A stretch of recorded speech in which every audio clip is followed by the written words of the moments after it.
So, gentlemen, it's time.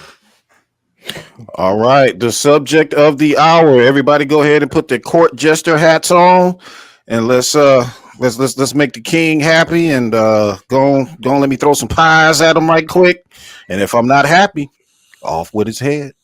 Let's go. But before that, please, guys, like, share, and subscribe to the channel. Sil Abdul's here with us. If you're not subscribed to his channel, please make sure you guys check out Sil's channel at Sil Abdul. That's Sil Abdul Pod. Yeah, Sil Abdul Pod on YouTube. Yes, sir. It's heating up. It's almost summertime. It's heating up. There you go. All right. So, ladies and gentlemen, as we all know, the Superman footage, the 4 minutes and I believe maybe 50 seconds, something like that, 30 seconds, somewhere around there, was released. And it was released to, shall we say, mixed reviews.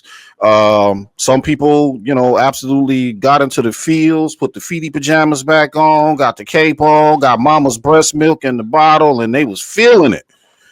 Fresh diaper. Other people like myself wearing grown-ass pants, I wasn't feeling all that. Now, I don't know how you guys feel about it, but, what's up, Sil? What you got for us? You've been covering, I've been popping by, like I said, and you've been covering a lot of Superman stuff lately, so your honest opinion, man, what did you think? Well, like I said, on my platform, if people aren't familiar, I like to say I'm informative and objective, right? So I have my biases, obviously. I think we've talked about a lot of my biases tonight, but she said that scream. I take things for what they are. I take things for what they are. So I did my full breakdown of that. So check out the channel for the full breakdown. But overall, crypto's a mass murderer. Okay? What are we doing, bro? It's a little menace, bro. Like that's the message you want to now. And I say this because on the other side, I hear from different outlets all the time. Like I have, I network with people in journalism. Like I network with, some of them are shields, some of them are honest, things like that. I say like that was goofy for me with crypto. It was gratuitous. It was just like, what, Gunn? This is really. That's why you hear about these tonal issues with this film, because I'm like, on one hand you're doing that, and then on the other hand I'm liking the Forces of Solitude retracting. I'm like, okay, this feels like a bigger scale film when you do that. Did you feel like goofy robot dialogue on top of that? Oh, hold on. So 1 second. Let me just put this. So just to refresh people's memory.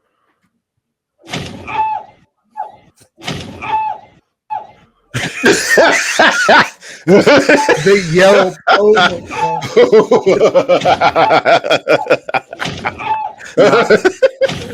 Yeah, Gilmore Girls. Hold up, yeah. I know. Okay, we got it. This is Superman, right? This is Superman, right? But dude, this is how we want Superman to look out here. I want your opinion on the. I'm gonna make a drop out of that. Hold up. Oh yeah, hold up. Okay, we lost to the sauce again. So now picking up from what this part right here. Okay. What did you like and what you didn't like about it? Yeah.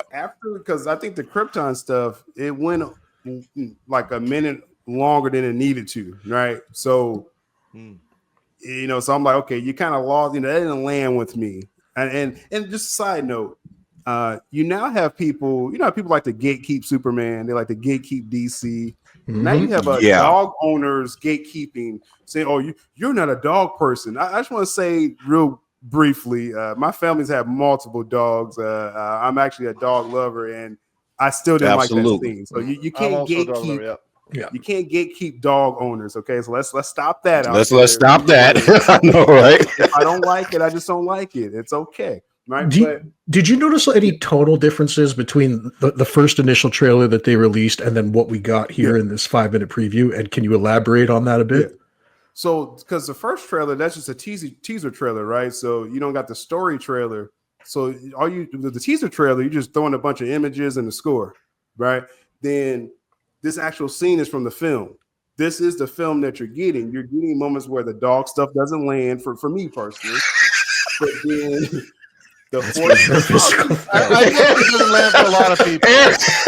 Aaron said, shout out to Aaron Fisher. He said that's me during physical therapy. Yeah, I bet, dude. Holy shit. Yeah. The Forces of Solitude stuff is more sci-fi, and that's more Silver Age Superman. So I'm actually open to the sci-fi elements. But like I said, and then you got the robots, which are straight from All-Star Superman for the comic book fans. But you got this goofy dialogue, this James Gunn dialogue. So I already know what I'm going to experience with this film. It's going to be, okay, there's some potential here, and then a goofy moment, a goofy dialogue, and it's going to be an uneven experience. Now, I say that, then from the outlets that I'm hearing from, they're saying the women and children general audience loves crypto. So they're doubling down on marketing for crypto. The next trailer coming out in a couple of weeks, you're going to see more crypto, even more crypto. So this film is not going to be for a lot of people. It's going to be an uneven film. We've said it. We've said it multiple times. He's targeting kids. Why do you think they screened it on the Minecraft? The Minecraft movie, yep. It's for kids. They're trying to. They know they have been, and that's exactly what we've been talking about here. This is not new. They've been trying this formula of targeting kids for quite some time, and they haven't listened to the past, and now they're doing it again. My feeling is you are literally trying to cut out a demographic of people of a certain age, my age, a little younger than me, whatever, that expect to see a more serious and adult take on the actual DC brand overall. He is literally now the problem I have is this. James Gunn, I wouldn't mind him being in DC if they did DC the way DC should be. Gunn, just like he did the Guardians of the Galaxy stuff, if he was at DC, give him his own little pocket of DC, right?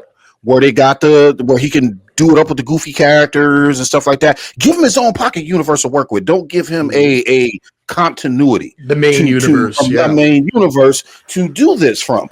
If you did that, I would be okay with that, simply because if he's able to tell the story that way, obviously he's talented in some regard. He's good with the whole animal, shoring up with the animals and stuff like that. Everybody loves that. He can pull that off all day. All right.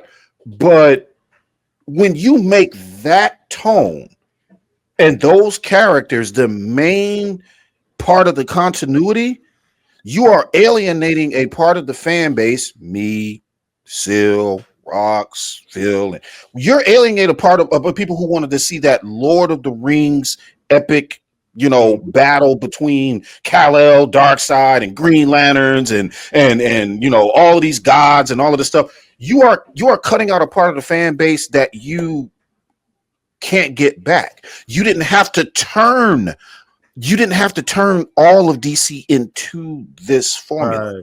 You could have left it. You could have had a whole pocket joint just for that, and that would have been okay. It feels like Shazam meets Guardians of the Galaxy. That's how I see it. Yeah. It's got like that. It's like they're aiming for that same market that Shazam aimed for, and they're mixing in elements of Guardians, the same similar style humor, the costume look, all that. That's the vibe I'm getting here. I mean, it's jarring. That clip was jarring, and again, the more people I talk to, they're saying, yeah, that's the tone of this film, y'all. Like that's what this is going to be, right? And so now with me, because again, I'm going to cover all DC. I'm going to talk about all this stuff. And I'm gonna have a critical eye on those moments where I'm like, okay, this is another James Gunn moment. Okay, this is what we're doing, and then it's gonna be something cool with Mr. Terrific. Yeah, I would love to see Mr. Terrific on the big screen. But then if you undercut the levity with crypto jumping on his head, because there's a crypto Mr. Terrific scene in this as well too, like a slapstick moment as well, from what I hear. So it's like, bro, this is gonna be an uneven experience, and going from, like you said, Charles, from Superman and Darkseid doing a standoff, through a boom tube, and we're going to this crypto scene. It's like it's very jarring. It's literally like he said. It's almost like he said this. All right, I want all the adults to come into the room. Sorry, guys, no more adult stories here. We're gonna flip DC on his head and tell these type of stories. That's exactly what he did. And for everybody who said that this would not happen, told you so. Yeah. I told you this was going to happen. Yeah. Remember, we were discussing this a long time ago, Phil. We said we did not know the target audience he was looking for. And then one day it snapped in my head. Yes, we do. We know exactly who he's targeting. He's targeting kids. He's actually targeting grown men who want to remember themselves when they were 6 years old. I bullshit you not.